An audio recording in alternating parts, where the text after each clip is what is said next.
Capítulo 2.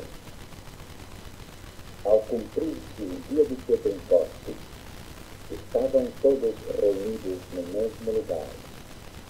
De repente veio do céu um som, como de um vento impetuoso, e encheu toda a casa onde estavam assentados. E apareceram distribuídas entre eles línguas como de fogo, e pousou uma sobre cada um deles.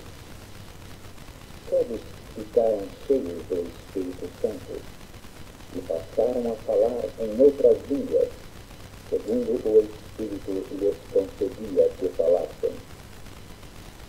Ora, estavam habitando em Jerusalém judeus, homens piedosos, de todas as nações debaixo do céu.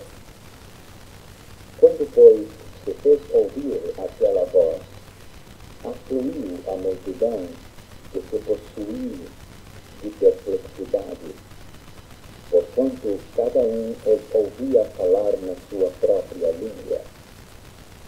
Estavam, pois, atônitos e se admiravam, dizendo: Vede, não são porventura galileus todos esses que aí estão falando? E como os ouvimos falar, cada um em nossa própria língua materna,